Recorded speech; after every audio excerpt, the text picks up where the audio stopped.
कर्नाटक के मिस्टर राव पिछले 46 सालों में कर्नाटक से बाहर किसी फैमिली हॉलिडे के लिए नहीं गए थे, लेकिन वो हमेशा से कश्मीर जाना चाहते थे। कश्मीर उनकी एक ड्रीम डेस्टिनेशन थी। जब उनके बेटे अभिजीत के 12th के एग्जाम्स खत्म हो गए तो वो अपनी वाइफ और अपने बेटे के साथ कश्मीर में पहलगांव गए। पहलगांव जो कि कश्मीर की जन्नत का एक बहुत ही खूबसूरत टुकड़ा है, वो वहां घुड़सवारी कर रहे थे, लेकिन उन्हें जरा सा भी अंदाजा नहीं था कि उनकी जिंदगी कैसे तबाह होने वाली है।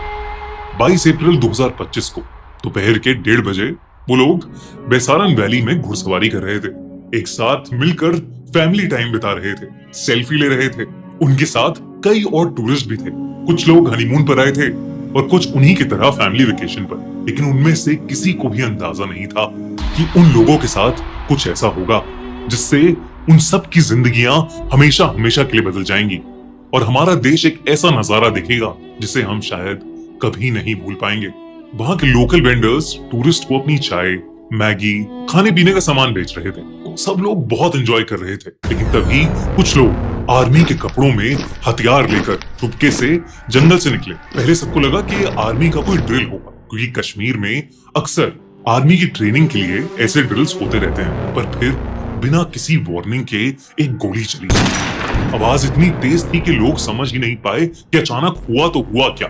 लेकिन जब पहला टूरिस्ट नीचे गिरा और उसकी दर्द भरी चीख उठी तो सबको समझ आया कि कोई आर्मी ट्रेनिंग नहीं है, बल्कि उन सब पर एक अटैक हुआ है, एक टेररिस्ट अटैक। अगले कुछ ही मिनट्स में अफरा तफरी मच गई। सब लोग भागने लगे, छुपने लगे, लेकिन अटैकर्स को कोई फर्क ही नहीं पड़ा। वो पूरी प्लानिंग के साथ आए थे। उन्होंने अलग अलग टूरिस्ट ग्रुप्स को घेर लिया और वो उन टूरिस्ट से एक एक करके कलमा पढ़वाने लगे। नमाज आती है या नहीं ये पूछने लगे। एक एक करके वो अलग अलग टूरिस्ट को मारते गए और फिर उन्होंने मिस्टर राव के सर पर गन तानी और उनसे पूछा कि क्या वो हिंदू हैं या मुसलमान। उन्होंने जैसे ही हिंदू कहा, उन टेररिस्ट ने उन्हें भी गोली मार दी। मिसेस राव का दिल पूरी तरह चकनाचूर हो गया। वो उन टेररिस्ट से कहने लगी कि मुझे भी मार दो, तुमने मेरे पति को तो मार दिया है, अब मैं और मेरा बेटा भी जीकर क्या करेंगे, तुम मुझे भी मार दो। और तब उस टेररिस्ट ने कहा कि मैं तुम्हें नहीं मारूंगा, क्योंकि मैं चाहता हूं कि तुम बाहर जाओ और मोदी जी को ये बताओ कि एक्चुअल में हम टेररिस्ट ने क्या किया है और कैसे किया है। टेररिस्ट चाहते थे कि ये बात बाहर आए और पूरे देश में एक डर का माहौल बन जाए। उन्होंने मिसेस राव को छोड़ा और आगे निकल गए। इसी बीच एक कश्मीर का लोकल आदमी, एक 28 साल का घोड़े चलाने वाला मुसलमान सैयद आदिल हुसैन, कुछ टूरिस्ट को उस समय हॉर्स राइडिंग करवा रहा था। तभी वहां टेररिस्ट आ गए और उन्होंने गोलियां बरसानी शुरू कर दी। सैयद आदिल हुसैन को समझ आ गया था कि ये टेररिस्ट आज किसी को जिंदा नहीं छोड़ेंगे। उसने अपने टूरिस्ट से फौरन वहां से भागने को कहा और ये कहते ही आदिल भागने की जगह बिना अपनी जान की परवाह किए टेररिस्ट से लड़ने चला गया। वो उससे उसकी बंदूक छीनने की कोशिश कर रहा था ताकि उसके उन टूरिस्ट को वहां से भागने का मौका मिल पाए। उसके टूरिस्ट तो वहां से बच के भाग गए, लेकिन टेररिस्ट ने उसे मार दिया। उसने उन लोगों के लिए अपनी जान दे दी जिनसे वो अभी कुछ ही देर पहले मिला था। इस पूरे अटैक में 28 लोगों की जानें चली गईं और बहुत सारे लोग इंजर्ड हुए हैं। एक इंडियन नेवी ऑफिसर जो छुट्टी मनाने कश्मीर आए थे, वो भी शहीद हुए हैं। एक इंटेलिजेंस ब्यूरो के ऑफिसर को भी मार दिया गया। सबसे दर्दनाक बात तो ये है कि ये लोग सिर्फ घूमने आए थे, टूरिस्ट थे। इन्होंने किसी को कोई नुकसान नहीं पहुंचाया था। कोई अपनी शादी के बाद हनीमून मनाने के लिए आया था, तो कोई मिस्टर राव की तरह अपने बीवी और बच्चों को जम्मू कश्मीर की खूबसूरत वादियां दिखाने। जो लोकल्स मारे गए वो अपना घर चलाने के लिए काम पर आए थे ताकि अपने परिवार की जरूरतों को पूरा कर सकें। उनके लिए ये सिर्फ एक और काम का दिन था। जब ये न्यूज फैली तो तुरंत इस अटैक की जिम्मेदारी एक टेररिस्ट ग्रुप TRF ने ली। द रेजिस्टेंट फ्रंट ने कहा कि उन्होंने ही ये अटैक कराया है। TRF लश्कर ताइवान का एक शैडो ग्रुप।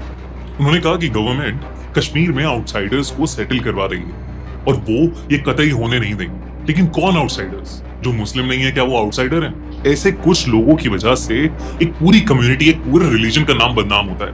ये अटैक इंडिया पर है, इंडिया की सेक्युलर आइडियोलॉजी पर है।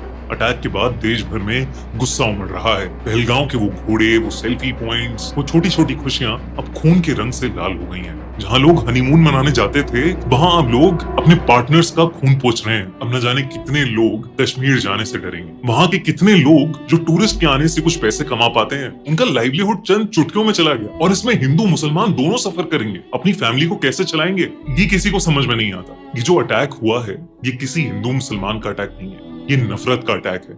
और अगर आपको किसी से नफरत करनी है तो वो सिर्फ और सिर्फ एक टेररिस्ट होने चाहिए और कोई नहीं। क्योंकि हर रिलीजन में सैयद आदिल हुसैन जैसे लोग भी होते हैं जिनके लिए इंसानियत सबसे पहले आती है। उसने उन हिंदू टूरिस्ट को बचाने से पहले उनका धर्म नहीं पूछा। मेरी आपसे एक रिक्वेस्ट है, आप किसी पर्टिकुलर रिलीजन के अगेंस्ट मत होइए। ये टेररिस्ट अटैक एक बहुत बड़ी इंटरनेशनल साजिश है जिससे इंडिया में कम्युनल टेंशंस बढ़ जाएं और हम आपस में लड़ते रहें। आई रियली होप हमारी गवर्नमेंट इन टेररिस्ट को जल्दी से जल्दी पकड़ेगी। दोस्तों, ये था पहलगांव अटैक्स का सच। ये वीडियो उन सब लोगों के लिए एक ट्रिब्यूट है जिन्होंने इस टेररिस्ट अटैक में अपनी जान गंवाई। हम दुआ करते हैं कि उन सब की आत्माओं को सुकून मिले, शांति मिले।